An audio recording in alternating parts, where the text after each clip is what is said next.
সিভিলে আসেন এদের পাকড়াও করে ধরেন বাংলা সিনেমার মতো। এইভাবে তো পুলিশিং অভিযান হয় না। সিভিলে যারা আসে তারা অভিযানে আসে না, আসামি ধরতে আসে না, তারা আসে গোয়েন্দা তথ্য সংগ্রহ করছে। আমার লোক যদি সিভিলে পাঠায় তাহলে তো আপনার সেও তো আহত হওয়ার সম্ভাবনা থাকতে পারে। আমি যখন পোশাকে আসি আমার পোশাক তো কথা বলে। জেনেভা ক্যাম্প তো দেখেন আপনারা জানেন যে এটা বছরের পর বছর ধরে এটা একটা আতঙ্কের জায়গা। এখানে তো নিয়মিত খুন খারাপি তো অহরহ ঘটনা ছিল। আলহামদুলিল্লাহ গত 1-1.5 বছরে আমরা তো এটা কঠোরভাবে নিয়ন্ত্রণ করতে পেরেছি। কিন্তু আমরা আসার আগে, আমি ডিসি স্যার বা আসার আগেই এই যে 5 আগস্ট থেকে ডিসেম্বর পর্যন্ত কিন্তু 8টা-9টা মার্ডার হয়ে গেছে। আর এই যে কুপাকুপি মানে ফাটাফাটি চাপাতি মারামারি এগুলো তো ছিল নিত্য নৈমিত্তিক ব্যাপার। তো এখন আমরা যখন অভিযানে আসি সাধারণত আমাদের অভিযানে আসতেই হয় পোশাকে, এটাই তো নিয়ম। আপনি সিভিলে যারা আসে তারা অভিযানে আসে না, আসামি ধরতে আসে না, তারা আসে গোয়েন্দা তথ্য সংগ্রহ করতে। এখন গরমে আরাম নিয়ে হবে না হাহুতাশ, ঘুরলে পরে ওয়ালটন ফ্যান বাতাস আর বাতাস।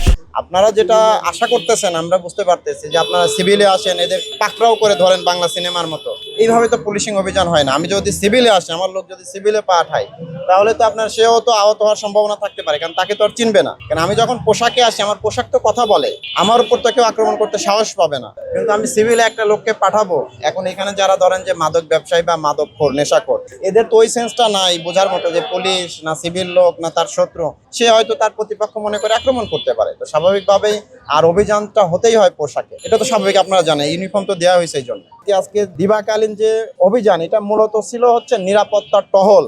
ডগ স্কোয়াড দিয়ে আমরা কৃষি মার্কেট, জেনেভা মূল ক্যাম্প, কৃষি মার্কেট, জেনেভা ক্যাম্প, এই ক্যাম্পগুলোতে গেছি, রাস্তায় গেছি, মানুষের সাথে কথা বলেছি।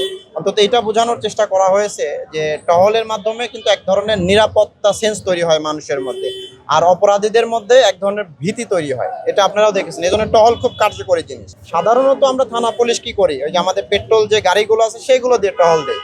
একটু ভিন্ন আঙ্গিকে, যেহেতু সামনে ঈদ, এই কারণে আমরা ডগ স্কোয়াডকে আজকে প্রায় দেখেছেন যে ডগ স্কোয়াড 2-3 কিলোমিটার তাদের হাঁটানো হয়েছে। ড্রোন দিয়ে পুরো জেনেভা ক্যাম্পে আমরা বিভিন্ন অলিতে গলিতে ড্রোন দিয়ে দেখানোর চেষ্টা করেছি। মানুষ দেখেছে, যারা ছাদে আছে তারা দেখেছে। এর ফলে হয় কি, ওই যে মানুষের মধ্যে একটা আস্থার অবস্থা তৈরি হয় আর অপরাধীদের মধ্যে এক ধরনের ভীতি তৈরি হয়। এটা আমরা করার চেষ্টা করেছি।